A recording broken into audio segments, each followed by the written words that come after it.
All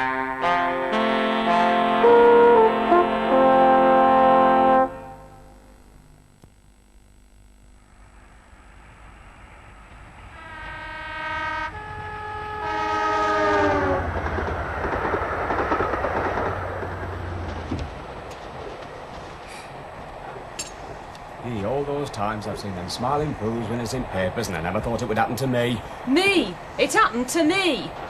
Anyway, never mind, love. Everything I have is yours. Go on, sis. How about a toast to your £64,232 10p? Oh, we're really splashing out with tea, aren't we? Oh, we can always liven it up with a bit of whiskey. Oh. Hey, how about us all taking holiday on Costa Brava? What, on my money? Oh, you see that? It's her money now. See who's wearing the trousers, all right, can't you? That tea tastes funny. Not enough whiskey in it, that's why. Hey, what's the matter? Are you all right, love? Who is it, Martha? Martha? Martha? Hey, Martha. Martha? She's fainting. Hey, stop the train. It'll cost us 25 quid.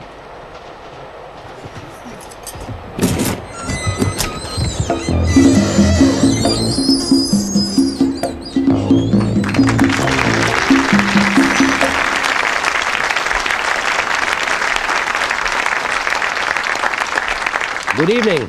Welcome to another episode of Whodunit. Now, you've just seen a lady murdered on an intercity train. We want you to try and solve whodunit. Now, in a moment, we'll see more of what happened. And then the suspects will be questioned here in the studio by tonight's 4 celebrity guests. Now, first, let me introduce a gentleman who can always tell the genuine article from the phony one, Mr. Harry H. Corbett.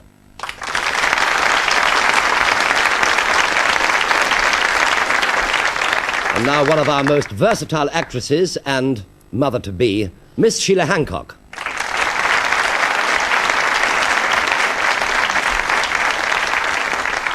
If I say my good woman, it doesn't mean another lady, it means that we've got Mr. Leslie Crowther.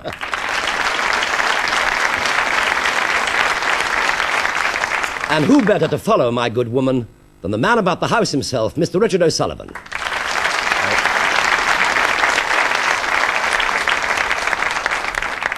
Now, we also have a studio audience, 4 of whom have been selected as a representative panel, and they will also be asked to try and solve whodunit.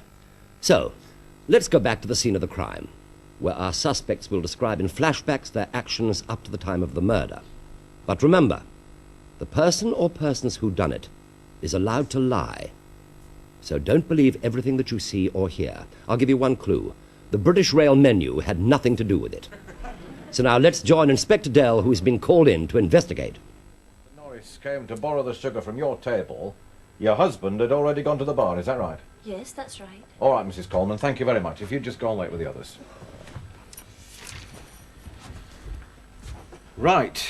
Now, before we get the rest of them in, let's just make sure that we got the facts straight. The deceased, Martha Norris, was sitting there, right? She just won over £64,000. Yes, I know. I do read the papers, you know, lad. And her husband, Jack, was sitting there. And her brother, Bob, and his bit of fluff were sitting there, right? Right, sir. But why have we detained the couple from that table? Oh, the Colemans. Well, she just said that these people took their sugar from this table. Now, the smell of bitter almonds in the cup indicates potassium cyanide, doesn't it? That's all right. Mind you, it's difficult to smell anything through this British Rail tea.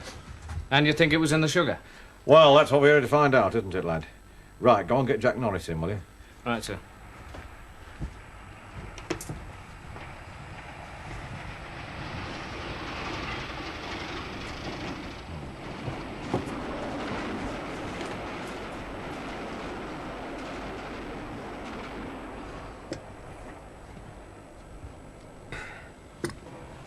Oh, sit down, Mr. Norris. I'm sorry to be asking you questions at a time like this, sir, but we have reason to believe that your wife was poisoned. Poisoned? My Martha? Oh, I don't believe it. Don't drink that, sir. Don't drink that, sir. There are traces of potassium cyanide in your cup as well.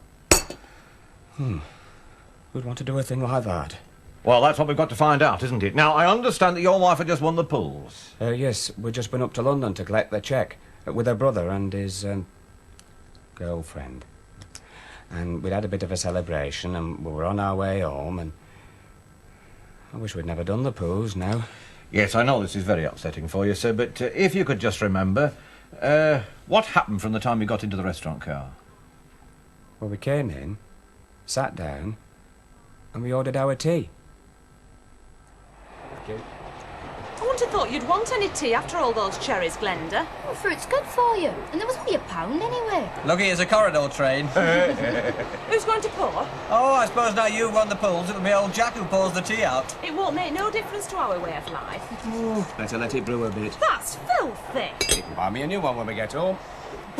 Where's the sugar? The waiter's forgotten it. Oh, getting slack, British Rail. Better buy 'em up, eh, Martha? Oh, you can never find a waiter when you want one. Excuse me. Yeah. Thank you. Hey, she's been crying. He's been having a row with the boyfriend. Perhaps it was because he was giving me the eye. More like you were giving him the eye. Look at them filthy paws. I'm not having them in my cup. And don't put them back in there, you common thing. Go and wash your hands. And while you're there, flush them down the toilet. Toilet, is it? Now we've won the pools. See how your sister nags. So I went and washed my hands. And you threw the sugar away? Yes, down the lavvy. I see. And then what? Well, I came back, and Martha had already poured the tea out, and I just had a sip of mine when she took queer. I reckon if I'd drunk any more of mine, I might have gone as well. Now, this bottle of whiskey, I understand that this belonged to your brother-in-law. Yes. Oh, I've just remembered. He gave us all a dash of that.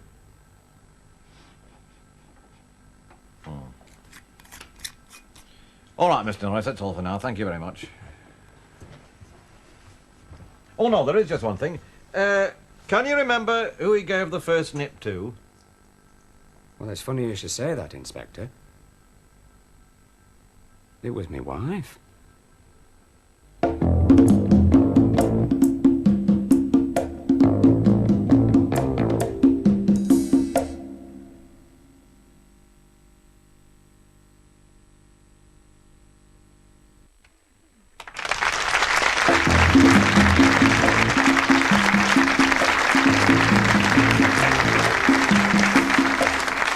Welcome back to Whodunit, and to our panel of experts who are trying to solve who killed Martha Norris, the pools winner, on the Intercity Express. Right. Now, the only consolation I can say for poor Martha Norris is that she had a speedy end, which proves that it's quicker by train. Now, before we rejoin the action, let me recap the story so far. Martha Norris has just won £64,000 on the pools and is returning from London with her husband Jack, her brother Bob, and Bob's girlfriend, Glenda. Jack borrows the sugar bowl from the next table. He puts one in his cup and offers the rest to his wife.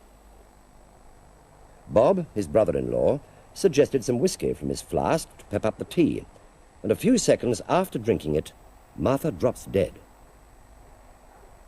Inspector Dell is investigating the crime, and he is about to interview the brother-in-law. It won't take very long. I've got most of the facts from Mr. Jack Norris. I still can't believe it. After winning all that money just when they needed it. Oh. Oh, the farm was losing money then, was it? Oh, hand over fist. Mind you, the pools win wouldn't have saved the farm. Why not?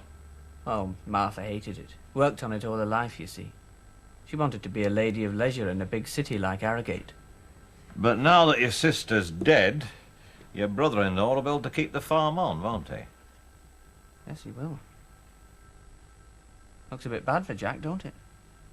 I'd like just to go back, sir, to what happened when Mr. Jack Norris left the tea table. Well, nothing really.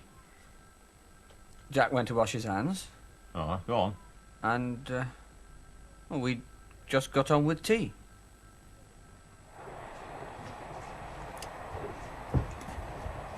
See how your sister nags.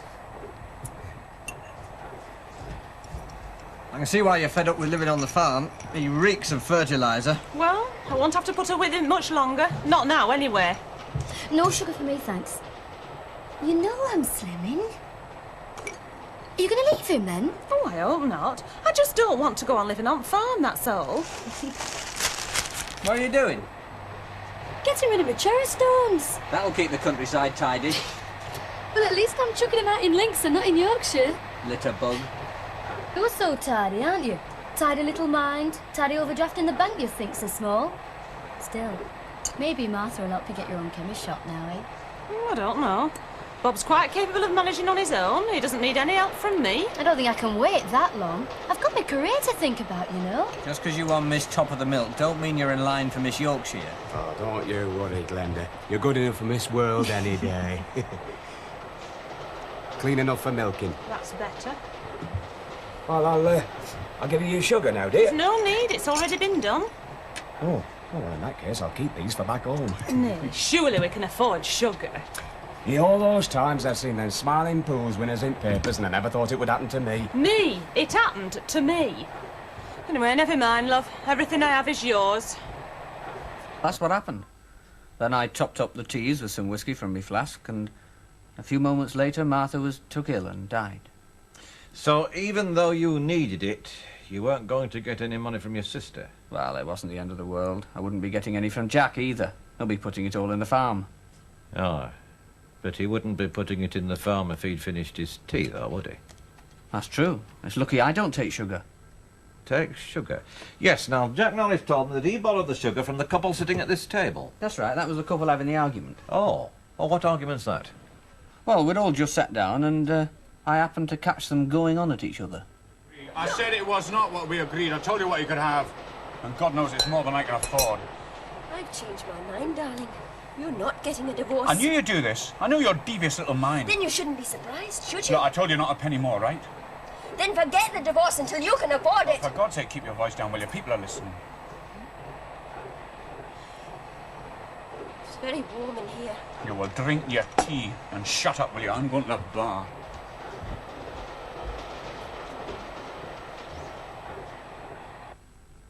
Then I saw her crying and I looked the other way. I see. Well, that's all very interesting, isn't it, Headley? You got all that down, lad? Yes, sir. Good. Well, now go and ask Mr. Coleman to come in, will you? Right. Right, that's all, so thank you. If you just go and wait with the others.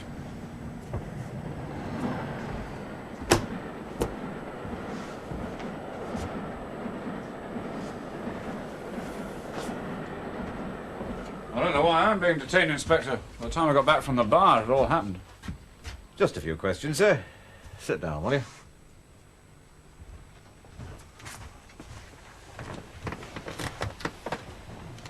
Do you take sugar in your tea, sir? Never. Ask me another. But your wife does? Aye. Did you know that the sugar that these people used was borrowed from your table? How do you mean? I understand that you had an argument with your wife, sir. That's right. And then you left and went to the bar for a drink. Where did you get back? I shan't forget that. It was just as the communication cord was being pulled.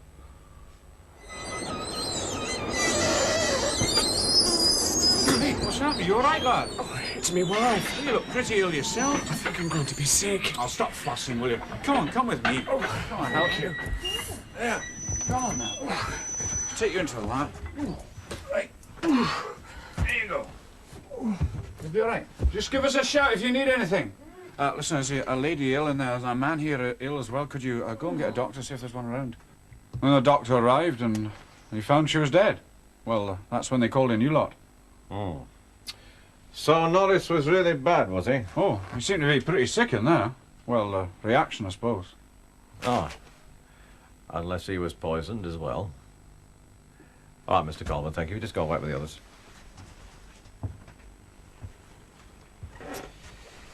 Now, I wonder how those found their way under the Coleman's table. This Top of the Milk must have dropped them on her way in. Funny girl, that. How do you mean, sir? Well, why should you go to the bother of putting all those cherry stones back in a paper bag and then throw it out of the window? Oh, yeah, go and get Jack Norris in again for a minute, will you? Right.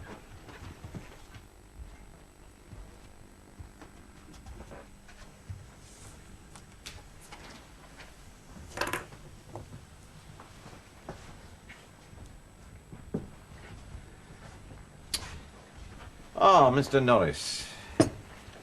I believe you told me, sir, that you took the rest of the sugar out of this bowl and you were going to take it home. What? Oh, yeah. Forgotten all about that. Could I see it, please?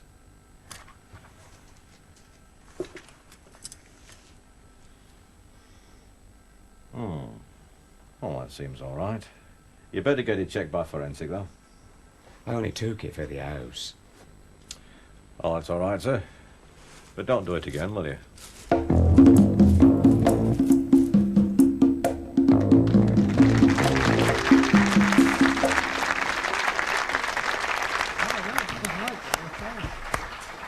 Well, that's the crime, but it's not the stolen sugar that's the crime, it's murder.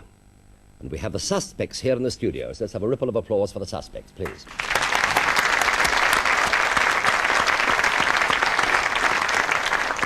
Right, now then, panel, that's it. But before you start questioning the suspects, is there any part of the action that you'd like to see played back?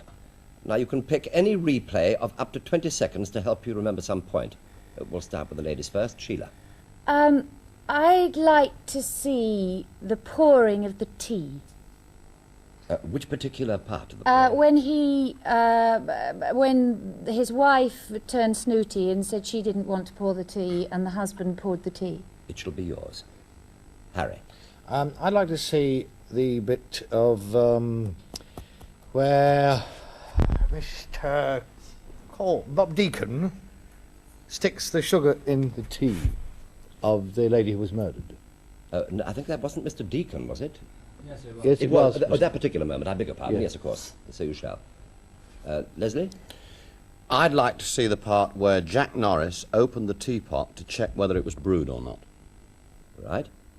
Richard O'Sullivan. I'd love to see Glenda eating her cherries. Have you your mind on this game, Mr. O'Sullivan? Absolutely. He's got his mind on some sort of game, I'll tell you. Good. Well, it'll take us a few minutes to find these replays, so let's start with some quick questions, shall we? Yes, right. Right, Harry. Let's go straight down the line. A question, please. A question. Well, I'd like to ask the inspector, when you smelt the whiskey bottle, did it smell like whiskey, or was there any other peculiar kind of smell attached to it? No, sir, as far as I could tell there, it smelt like whiskey, but of course we shall have to ascertain if there was anything else in it when it goes to forensic. Thank you very much. Sheila. Yes, well, far be it from me to teach you your job, but I would have thought you would have been able to tell. Was there, in fact, cyanide in either the whiskey or the sugar? Have you had the path results yet? No, madam, not yet. You haven't. But, can you not tell with all your vast experience? All I can tell you is that, as far as I know at this moment, before we have the results from the forensic laboratories, that there was no smell of cyanide in the whiskey. Or the sugar? I didn't smell the sugar, madam.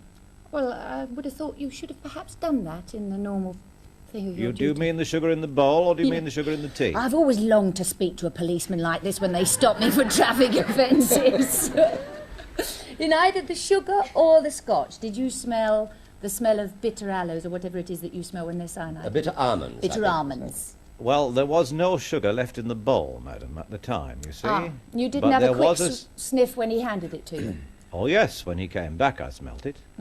And as far as I could tell, there was no smell, but of course he had washed his hands since then, and his hands were smelling slightly of soap. Thank you, officer. Leslie, a question, please. Officer. Inspector. Crawler. You have to. You have to. I've discovered that. It pays. Mrs. Coleman, do you take sugar? I do, yes. Thank you. Is that all? That's it. Very succinct of you. Inspector Crowther again? Don't worry about it. She takes too much sometimes, I'll tell you that. Richard O'Sullivan, a question. I'd like to ask Detective Inspector Dell, did you check Glenda's cherries? No, sir, because by the time she dropped, sorry. By the time that I arrived on the scene, the cherries had been thrown from the train. No, but the two cherries that she dropped and that rolled onto the other side cherries, you know, fruit Yes, cherries. I know what you mean, sir. Yes, I did. The two that you picked up, yes. have you checked them to see if there's anything wrong with those? As far as I can tell, there is nothing wrong, but again, I'm afraid I can't give you a positive answer until we get the answer from forensic. Thank you very much indeed.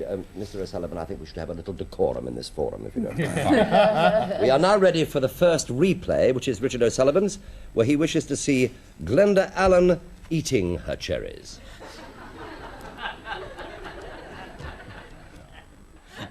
Well, we came in, sat down, and we ordered our tea. I wouldn't have thought you'd want any tea after all those cherries, Glenda. Oh, fruit's good for you. And there was only £1 anyway. Lucky it's a corridor train.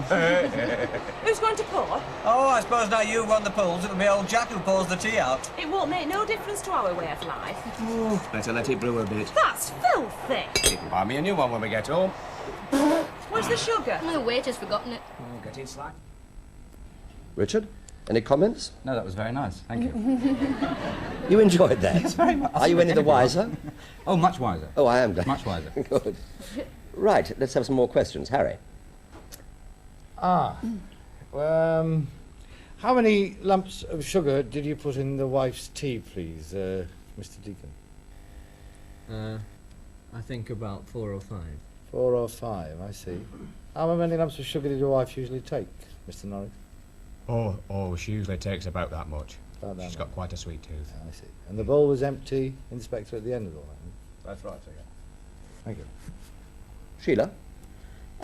Mr. Norris, are you very distraught at your wife's death? Well, yes, I am, actually, because, well, although she nagged a bit, she were very good on business side at farm, you know, I mean... But in fact, she didn't really want the farm, did she? I mean, she wasn't going to be terribly happy with that farm. No, but she knew how to run it, you know, from business side. I were no good on business side at all, and she were really cracking with that, you know, so, now she's gone, it's going to be very, very difficult, you know. You were going to insist that you had the farm, even if your wife had said that now she didn't want it. Well, I wanted the farm, you know, whether I could have insisted or not, I don't know. Well, I'll never know now, but I would have wanted the farm myself, yeah. Yes. Do you believe that a woman should, in fact, always do what the husband wants to do, career-wise? Oh, no. I think, you know, live and let live, you know. I mean, I wanted the farm, but she knew how to look after her side of the farm as well, you know. Thank you very much, Mr. Norris. We are ready now for the next replay, which is for Sheila Hancock. She'd like to see where Jack Norris pours the tea after his dispute with his wife, Martha. That's filthy. You can buy me a new one when we get home. Where's the sugar? The waiter's forgotten it. Oh, get in slack, British Rail. Better buy 'em up, eh, Martha? Oh, you can never find a waiter when you want one. Excuse. Sheila? Actually, I didn't see what I saw the first time. Isn't that splendid? Yes, I must have seen it in another bit. I still think it happened, but can I ask some more questions? Yes, why not? How fond are you of Glenda, Mr. Norris? I mean, I don't want to embarrass you, but, you know, I mean... Well, actually, I don't know her very much, you know. I mean, I've only just met her, you know. The only time I first met her was when Bob brought her up, you know, for celebration, you know. I know he'd been going out with her for a bit, but that was the first time I met her, you know. You were a bit over-familiar with her in that case, weren't you? I seem to remember you put your hands on her shoulders. Yeah, but most blokes would be a bit over-familiar with her, wouldn't they? I mean, you know, but she's quite a nice bit of How do you react stuff. to that, Mr. Deacon? Do you like people being over-familiar with Glenda? I don't like it much, no. But it's true, most people are a bit over-familiar with her. Oh, he usually comes everywhere with me, don't That's to why sort of look after me, you know. He looks after you? Yeah, He looks does. And you're after very me fond most of Bob? Oh, yeah. Well, I mean, we've been going, it must be about 2 years now, you know. You're a bit sniffy about him, you know, about him not being very ambitious and all that, weren't you? Oh, well, you know, we've had a few problems, like I think everybody has, haven't they? Yes. Yes, Never mind, you know. And you're Miss Milktop, aren't you? No, Miss Top of the Milk. Miss Top of the Milk.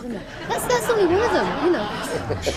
That's only one of them, you know. She's won several titles, Has you know. she? Yes. Yeah, oh, yes. this is why, you know, he comes a lot of places with me because, you know, there are a lot of funny people about, you know. But aren't you going to find it a bit boring? He's not very ambitious, is he? What is it he wants to do? Well, we want one day I'm going to open a shop one day. But you haven't got the money to do that, have you?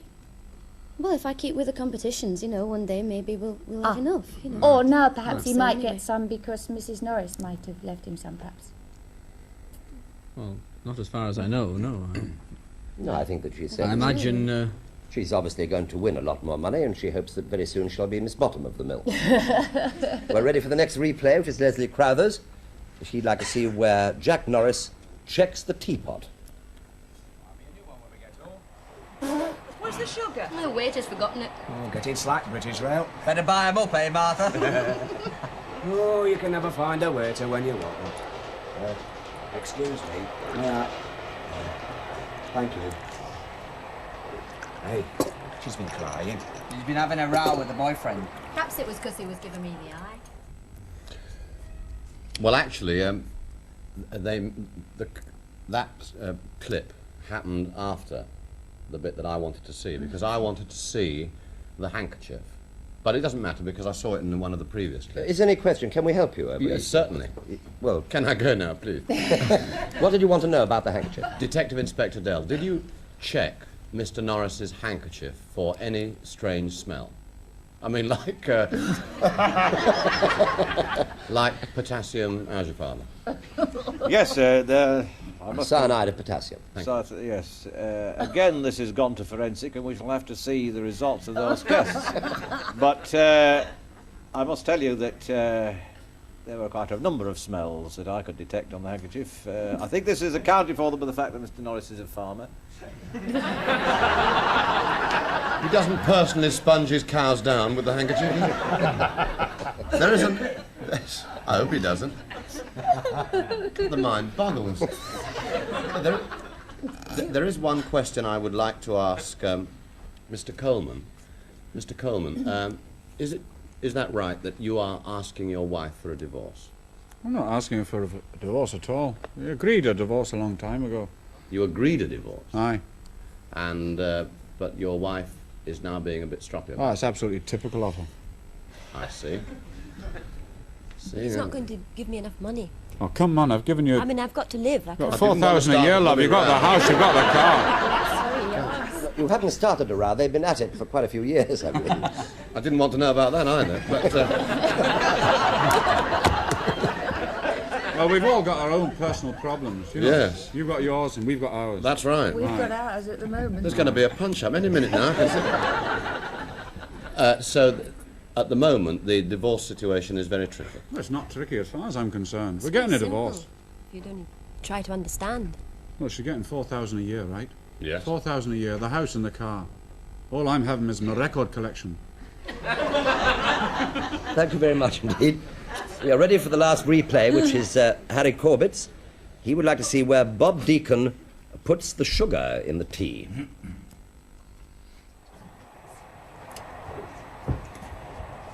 See how your sister nags. I can see why you're fed up with living on the farm. He reeks of fertiliser. Well, I won't have to put her with him much longer. Not now, anyway. No sugar for me, thanks. You know I'm slimming. Are you going to leave him then? Oh, I hope not. I just don't want to go on living on farm, that's all. What are you doing? Harry Corbett? Yes. Hang on. Yes, what? That's a lot of sugar there, isn't it? Mr. Coleman, when you met Mr. Norris in the corridor by the toilet, he was ill. Oh, he seemed to me to be pretty ill, aye. Yes. Was he on the point of being sick? I would have thought he was going to be sick, aye. Yes. But when he was in the toilet, he was really violently sick, wasn't I heard a lot of noises in there. It sounded pretty terrible, aye. Thank you very much indeed. I guess we're not much further, to say the least. But, Well, carry on. Well, it's very difficult. You know, the door was closed, like, you know. Yes, he was up only. I didn't want to sort of go in with him, like, you know. But, Yes, I didn't want to know the level of his being ill. Mr. Norris, who filled your wife's drawers? You know, I beg your pardon? Mr. Corbett, could we be a little more careful in our phraseology, please? Do you understand the the football question? thing? Did you at any time touch the coupon and fill it in? Oh, you mean them drawers? Yeah. Oh, Yes, I mean those drawers. No, she always filled her own drawers, one or t'other. Always. But seriously, you didn't suggest in any way any of the teams or anything like that? No, I don't follow football at all. Right. Mr. Deacon, you're going to open a chemist shop, are you not? Well, I hope to one day, yes. Thanks very much. Sheila? In your farm work, do you have a lot of delicate work to do with your hands? I mean, do you do hand milking or do you handle sensitive machinery? Oh, aye. You do? So you're really quite good at using your hands. You'd say your hands weren't calloused and hard like some farmers of necessity are. Oh, I don't know. I think they're pretty callous, you know. I mean, I do some mucky jobs, you know, from time to time. Yes, but at the same time, they're obviously fairly sensitive because they have to do... Oh, aye. Yes. Richard, a question? Yes, I know who's done it already, but it's obvious. But I just check on please. something, if I may. Have a chat. Did you, Detective Inspector Dell, did you check the teapot? I mean, was the tea made of tea bags or tea? I mean, did you check what was left in the teapot? The tea, in fact, was made of tea bags. Tea bags. That's very important. And I just thought I should tell Glenda Allen that I don't think she should slim anymore. No, I quite understand you. That's fine, I've got it. Well, that'll have to be the last question. I'm afraid his time is up. So now, panel, I would like you to write down who done it and as many clues as you can think of. Now, this applies to our audience panel as well, because one of you will be winning a prize. Now, remember, the guilty party could be more than one person. Now, after the break, we're going to show you at home who done it and how it was done. And in the words of the driver who was seen leaving the train, I'll be back in a couple of minutes, my dears.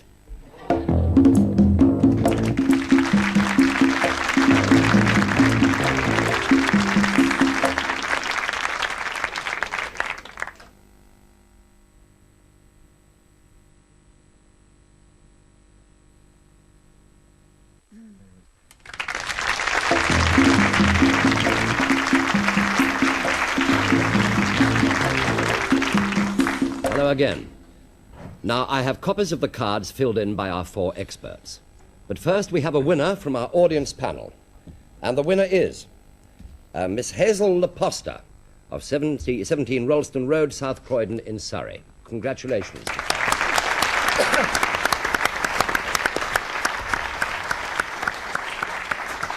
You win this interesting Thames Television Whodunit trophy, which I will... lovely. Isn't that beautiful? Yeah. I will hand it to you later. Right, now let's see if our panel is as good as that. Now, I've got your cards here, so you can't change your minds. Now, first, let's find out who you think done it, and give us a clue. Harry. Well, Leslie Crowther's eyebrows meet in the middle. And he's got no earlobes, but I don't think it's him. I think it's the husband. I think when he went to the toilet, he took an emetic, was violently ill because he took a sip of tea at one point. Then afterwards, he was stopped by the inspector taking a sip of tea. I think it was with possible collaboration of his brother, who's a chemist, because everybody would profit from the wife's death, I feel. And I think it was the poison was in the sugar. Thank you. That's it. Sheila Hancock. Well, I think it was the husband because he wanted that farm so badly and he knew jolly well that, in fact, his wife wasn't interested in it and he needed the money. I think he had the poison, probably in some sort of capsule, in his pocket, which he got out with a handkerchief when he lifted the lid off of the thing, concealed it in his hand, and there was a point, I remember, which I didn't get in the replay, but I'm sure I saw it, where his hand went over his wife's cup, and I believe he dropped whatever he had in his hand into the cup. And I think that's why he had to go and wash his hands. He made an excuse of being sick. Nobody actually saw him being sick. It's very easy to make that sound. I think he washed the evidence off his hands, came back, and that was it. Thank you. Leslie Crowther.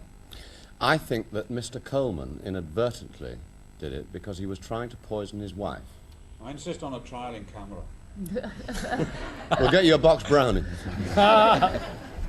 And I think that the reason, obviously, he did it inadvertently because there was a certain amount of sugar at the top that was the poison lot that he, before the whole thing started, see.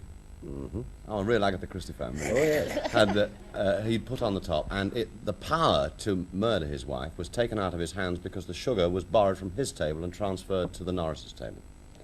And I think that that's what happened. Good, I'm very glad you think the defence rests.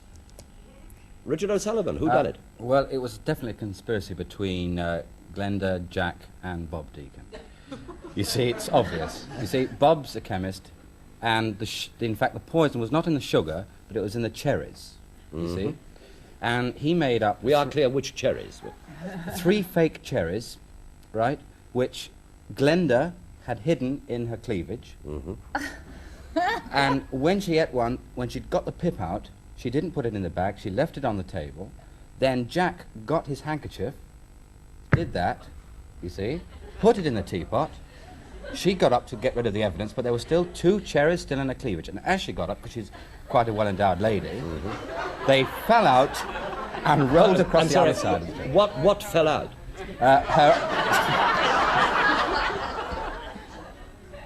Her other 2 cherries. The other 2 cherries. So, that was it, really. It's obvious. It's not too late to have a replay of that bit, is it? Well, thank you, panel. That was extremely interesting. Now then, will the real whodunit stand up, please?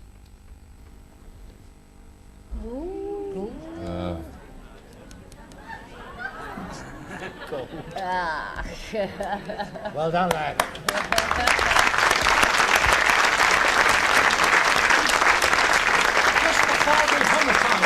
Justifiable, lad. I would have done it myself. Did he do it the Thank way you I very said? much. Did he do it the way I said? Yes, Sheila, you were absolutely right, and you'll see how in a minute. That's Yeah, all right, Harry. Yes, I know you were right too. I can't. Yes, right. Sit down. You were also absolutely right, but Sheila had more clues correct than you. No, she All right? didn't. Oh, She yes, just did. talked more than I'll I let you did. see the cards for yourself in a minute. You're in luck this week, Sheila, because last week nobody got it right at all, and so the prize goes on to this week, so you get £100 to go to a charity of your own choice. Oh, lovely. Plus, of course, the Whodunit trophy, which, of course, you wouldn't want to miss. So now that you viewers can check exactly how it was done, we're going to reenact the actual murder. Now, Jack Norris arrived on the train with his left-hand pocket full of ordinary sugar and his right-hand pocket full of poison sugar. When he borrowed the sugar from the next table, he palmed some poison sugar into the bowl. He then took a handful of sugar, put in one in his cup, and offering the rest to his wife, Martha, knowing that she would object to his dirty hands. He threw the rest away and went to wash his hands. Jack realized there was still plenty of poisoned sugar in the bowl, so he knew that Bob would unwittingly give his sister some poisoned sugar. When he returned from washing his hands, he pocketed the rest of the poisoned sugar from the bowl, pretended to drink his tea, and faked illness. He went again to the toilet to dispose of the rest of the poisoned sugar.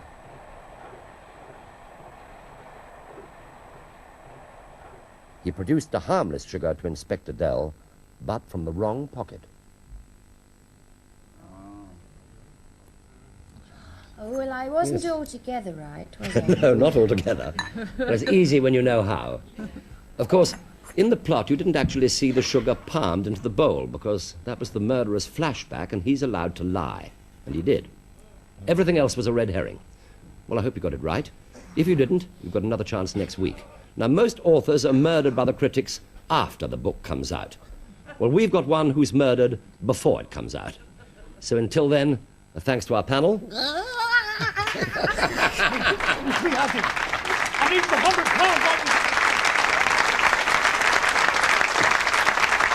And, of course, thanks to our cast, our magnificent cast.